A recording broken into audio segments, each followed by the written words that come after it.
तो दोस्तों हर मंथ की तरह इस मंथ भी हम लोग बात करने वाले हैं पराग पारिक फ्लेक्सी कैप के जो पोर्टफोलियो में चेंजेस हुए हैं उसके बारे में। क्या चेंजेस जुलाई और अगस्त के पोर्टफोलियो में रहे हैं, कितनी कंपनीज को ऐड किया, कितनी कंपनी से एग्जिट किया, कहां पर फर्दर एडिशंस है और कहां पर थोड़ा अपना पोर्टफोलियो उन्होंने कम किया है। इसके साथ ये भी देखेंगे कि इसकी रिस्क रेशियोज कैसी है, ओवरऑल कंसिस्टेंसी कैसी रही है पिछले 12 सालों में जब से ये फंड परफॉर्म कर रहा है तब से ओवरऑल कंसिस्टेंसी कैसी है और अभी कैसे इन्वेस्टमेंट चल रहा है, और एंड में मोस्ट इंपॉर्टेंटली किस टाइप के इन्वेस्टर्स को इस फंड की तरफ देखना चाहिए इन्वेस्टमेंट के लिए। तो सबसे पहले इसका पोर्टफोलियो एक बार ही देख लेते हैं, क्या कंपनीज अभी नजर आ रही हैं। तो यहां पर अगर आप देखेंगे मैंने यहां पर इसका हर month on month portfolio plot किया हुआ है। तो इसमें सबसे पहले अगर हम जुलाई और अगस्त के पोर्टफोलियो पे चलते हैं तो यहां पर आपको देखने को मिलेगा कि HDFC बैंक पावर ग्रिड, ये अगर आप देखेंगे HDFC बैंक में डबल हो गया है, लेकिन वो नंबर ऑफ शेयर स्प्लिट हुए थे इसलिए डबल दिख रहा है। इसके अलावा majorly power grid, ITC, ICICI bank, Kotak Mahindra bank, Axis bank, इन कंपनीज में स्टेक थोड़ा सा इंक्रीज किया है। तो ये देखा गया है कि ICICI बैंक जितने भी बैंकिंग सेक्टर हैं इसमें लगातार थोड़ा थोड़ा अपना स्टेक जो है उसको इंक्रीज कर रहा है। साथ में फार्मा सेक्टर की तरफ फोकस है, तो फार्मा सेक्टर में भी यही चीज नजर आएगी कि फार्मा सेक्टर पे अपने इन्वेस्टमेंट ये म्यूचुअल फंड हाउस करते हुए नजर आ रहा है। इसके अलावा आप देखेंगे तो जो एक सरप्राइजिंग एडिशन है वो है इंडियन एनर्जी एक्सचेंज का। यहाँ पर कुछ नेगेटिव न्यूज आई थी, उसके बाद ओवरऑल काफी क्रैश देखने को मिला था इस कंपनी में, लेकिन उसके बाद भी इस फंड हाउस ने इसको एक जबरदस्त एडिशन करते हुए नजर आया और लगभग अपना स्टेक जो है वो बढ़ा लिया है, 60-70% तक अपने स्टेक को इंक्रीज किया है। इसके अलावा EID पैरी देखेंगे तो यहाँ पर भी इंक्रीज किया है अपने जो पोर्टफोलियो है और इन कंपनीज में मेजरली इंक्रीमेंट किया है। उसके अलावा बाकी काफी कंपनीज हैं जिसमें कंसिस्टेंसी है, लेकिन 3 कंपनीज हैं जिसमें से स्टेक थोड़ा सा कम किया है, बहुत ज्यादा कम नहीं है, थोड़ा बहुत स्टेक कम किया है, जिसमें से इप्का लैब, सिप्ला और मारुति सुजुकी, ये 3 कंपनीज हैं। ओवरऑल अगर आप देखें तो लगभग 28 कंपनीज इसके पोर्टफोलियो में हैं, जिसमें फार्मा सेक्टर, बैंकिंग सेक्टर और इसके अलावा कुछ काफी सारी सरकारी कंपनीज ये मेजरली पार्ट होल्ड करती है। इसके अलावा भी कुछ कंपनीज हैं जहां पर आप थोड़ा बहुत स्टेक देखेंगे। इसके अलावा लगभग 11% की अराउंड एलोकेशन इसकी फॉरेन इक्विटी में है। Alphabet Inc, Meta, Microsoft, Amazon, इन मेजरली 4 कंपनीज में इसने अपना पैसा लगाया हुआ है। तो 75% पैसा इक्विटी में है। इसके अलावा जो 25% पैसा बच जाता है उसमें इक्विटी आर्बिट्राज आ जाता है, कुछ पैसा ओवरनाइट फंड्स में, कुछ पैसा कैश में, ऐसे करके उसको डिस्ट्रीब्यूट किया हुआ है। खासकर जब इसका पोर्टफोलियो साइज, जो इसका एसेट अंडर मैनेजमेंट का साइज है वो 1,15,000 करोड़ से ज्यादा का हो चुका है। इसमें कंपनी थोड़ा सा बैलेंस्ड अप्रोच लेकर चल रही है, कुछ पैसा अपना हमेशा रिजर्व में रखकर चल रही है और ये इस फंड की एक कंसिस्टेंट स्ट्रेटेजी हमने अभी तक फॉलो होती हुई देखी है।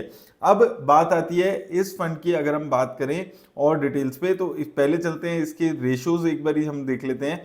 तो रेशियोज में बात करें तो बीटा 0.59, स्टैंडर्ड एविएशन सिर्फ 9% के आसपास की है। तो स्टैंडर्ड एविएशन काफी जबरदस्त है, यानी कि बहुत ज्यादा कंसिस्टेंट फंड है, कुछ ज्यादा वॉलेटिलिटी इस फंड में आपको देखने को नहीं मिलती है। शार्प रेशो 1.5 के आसपास की है, जो कि इंडिकेट कर रहा है कि फंड यहां पर भी एक जबरदस्त रिस्क एडजस्टेड रिटर्न्स दे रहा है। और पोर्टफोलियो टर्नओवर रेशो ओनली 16% के आसपास की है, जो कि ये दिखा रही है कि बहुत ज्यादा चेंजेस पोर्टफोलियो में ये फंड नहीं करता है, कंसिस्टेंसी बनाकर रखता है। एक कंपनी को अगर में इन्वेस्ट कर रहा है उसको लगातार इन्वेस्ट कर रहे हैं, यही चीज हमने अभी भी पोर्टफोलियो में देखी है। Similar companies her month on month ये फंड मेंटेन करते हुए यहां पर चल रहा है। इसके बाद आती है बात इसकी कंसिस्टेंसी में कि कितना कंसिस्टेंट ये फंड है। तो मैं अभी यहां पर आपको पिछले 12 साल की रोलिंग रिटर्न्स दिखाने वाला हूं 3 साल में, और उसमें हमें एक आइडिया मिलेगा कि कितने साल ऐसे रहे हैं जहां पर ये लगातार अपने बेंचमार्क इंडेक्स को बीट करके आ रहा है। तो यहां पर अगर आप देखेंगे मैंने यहां पर 1 जून 2013 से इस फंड की रिटर्न्स लगाई है। ये फंड मई में लॉन्च हुआ था, 3 साल की रोलिंग रिटर्न पीरियड लिया है। तो यहां पर आप देखेंगे 2013 से 16 का पीरियड है जहां पर कंसिस्टेंसी आपको देखने को मिलेगी। यहां पे एक पीरियड आया था 2016 से 17 में जहां पर ये फंड लगभग अपने बेंचमार्क इंडेक्स जैसी या थोड़ी सी उससे स्लाइटली कम ज्यादा रिटर्न्स जनरेट कर रहा था। उसके बाद फिर से ये अपने पोर्टफोलियो को, अपने बेंचमार्क को बीट करते हुए रिटर्न्स दे रहा था। जिसमें शामिल हो जाता है 2017 से 2020 का पीरियड, 2018 से 2021 का पीरियड, 2019 से 2022 का पीरियड। लगातार 5-6% ऑन एन एवरेज ये फंड अपने बेंचमार्क इंडेक्स से ज्यादा रिटर्न्स है। यहाँ पर एक स्लाइड पीरियड आता है 2020 से 23, जहां पर इसका जो फंड का परफॉर्मेंस है वो थोड़ा सा डाउन हुआ था, स्पेसिफिकली 2021-22 के अराउंड, जब आरबीआई ने फॉरेन इक्विटी में इन्वेस्टमेंट थोड़ी सी कम की थी।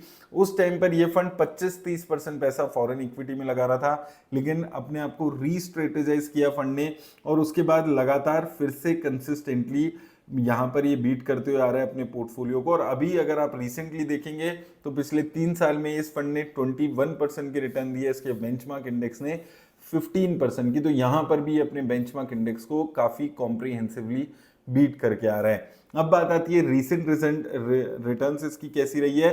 तो पिछले 1 साल में अब देखेंगे जहां पर कैटेगरी एवरेज रिटर्न नेगेटिव थी, इस फंड ने उस टाइम पे भी 9% के आसपास की रिटर्न्स जनरेट किए। तो यहां पर भी एक अच्छी कंसिस्टेंसी आपको इस फंड में देखने को मिलेगी। अब बात आती है कि क्या आपको इस फंड में इन्वेस्ट करना चाहिए, करना है तो किस टाइप के इन्वेस्टर्स को इन्वेस्ट करना है।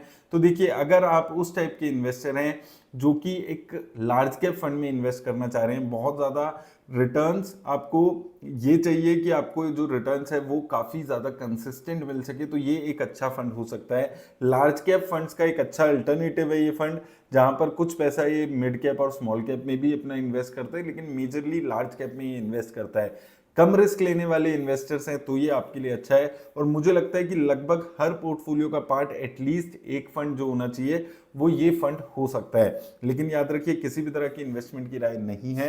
हालांकि काफी अच्छी परफॉर्मेंस इस फंड की ओवरऑल रही है। कमेंट सेक्शन में बताइएगा जरूर क्या आप इस फंड में इन्वेस्ट कर रहे हैं या नहीं।